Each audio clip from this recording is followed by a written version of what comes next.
எத்தனை தீரள் என் பாவமென் தேவனே, எளியன் மேல் இறங்கையனே. எத்தனை தீரள் என் பாவமென் தேவனே, எளியன் மேல் இறங்கையனே. நித்தமென் இருதயம் தீயதென்பரனே, நித்தமென் இருதயம் தீயதென்பரனே.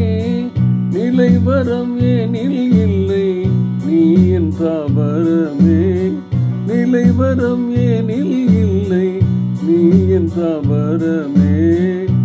எத்தனை தீரள் என் பாவமென் தேவனே, எளியன் மேல் இறங்கையனே.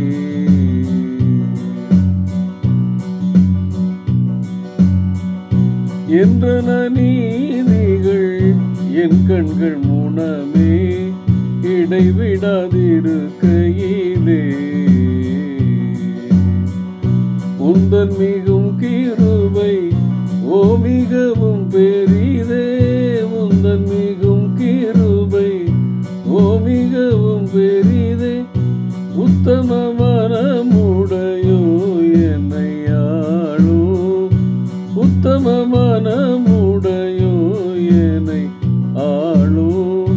எத்தனை தீரள் என் பாவமென் தேவனே, எளியன் மேல் இறங்கையனே.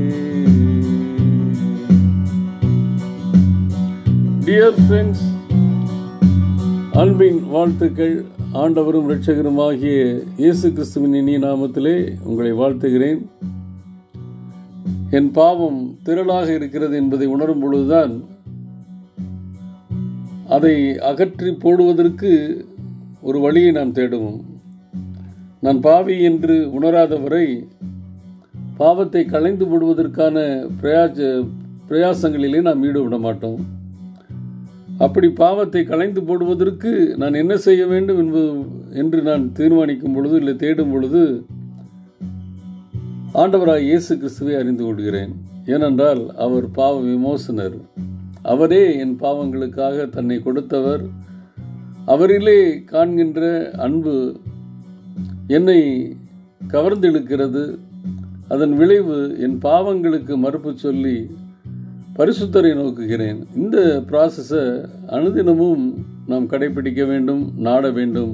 சீக்கிங் காட், ஆண்டவரை தேடும் பொழுது இப்படிப்பட்ட ஒரு நல் மாற்றம் நமக்குள்ளே எனக்குள்ளே நிகழும். இதைத்தான் அதிகாலையிலே ஆண்டவருடைய பாதத்தில் அமர்ந்து புதுபலனை பெற்றுக்கொள்கிறோம் என்று சொல்லி நாம் கூறுகிறோம். இதை கூறுவதோடு மட்டுமல்லாமல் அனுதினமும் அனுபவிக்க ஆண்டவர் நமக்கு கிருபை பாராட்டுவாராக. 1 கொரிந்தியர் 13ஆம் அதிகாரத்திலே ஆண்டவராக இயேசு கிறிஸ்துவின் அன்பை குறித்து சபைக்கு போதிக்கின்ற பவுலடியாருடைய அந்த கற்றுக் கொடுத்தலிலே 1 கொரிந்தியர் 13ஆம் அதிகாரம் 5வது வசனத்தின் கடைசி பகுதி சொல்லுகிறது, அன்பு தீங்கு நினையாது.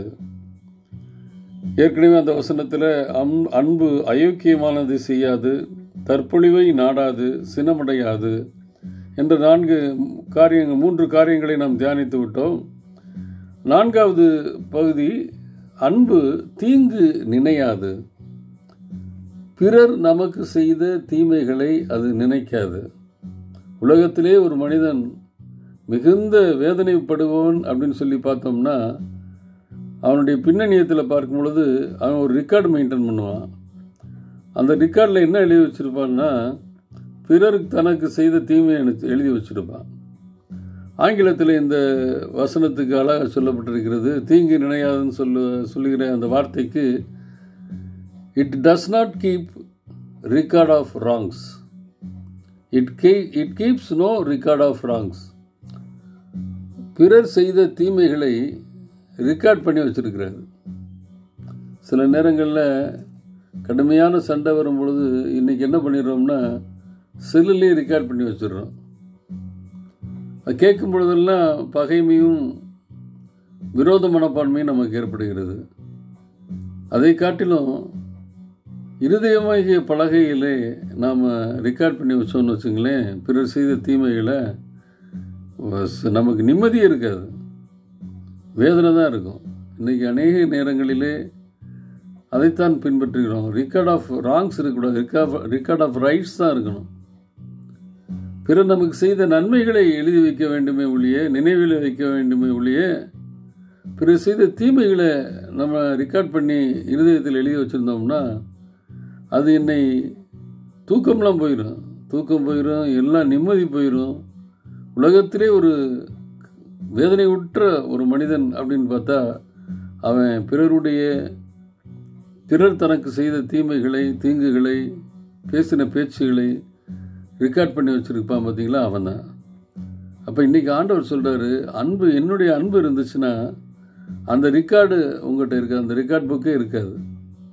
பிறர் செய்த தீமைகளை எழுதி வைக்கிற அந்த பழக்கம் நிச்சயம் இருக்காது. அப்பப்போ மறந்து மன்னித்து விட்டு விடுவேன்.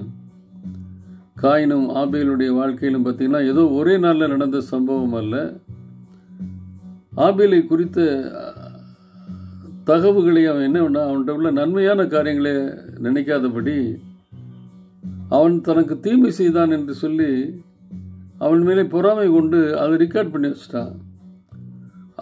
அவன் மேலே கூட இல்லை, ஆண்டவர் மேலே பொறாமை கொண்டான்.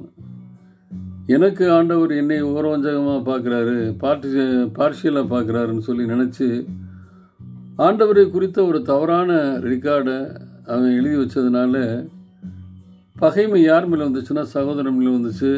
உலகத்தில் முதல் கொலை அப்போ தான் நடந்துச்சு. அப்போ பிறரை குறித்த நமக்கு செய்த சிந்திக்கும் பொழுது அவர்களுக்கு நமக்கு செய்த நன்மைகளை எழுதி வைக்கணும். ரெக்கார்டாக எழுதி வச்சோம்னா அவங்கள மேலே விருப்பு வராது, பொறாமை வராது, பகைமை வராது. ஆனால் நானும் நீங்களும் என்ன பண்ணுறோம்னா எப்பயுமே எதை செய்யக்கூடாதோ அதை தானே செய்வோம். அன்பு இல்லாததினாலே, கிறிஸ்துவின் அன்பு இல்லாததினாலே அவர்களை குறித்த தீமைகளை எழுதி வைத்திருக்கிறோம். அவர்கள் நமக்கு செய்த தீங்கை நினச்சி எழுதி வச்சிருக்கிறோம்.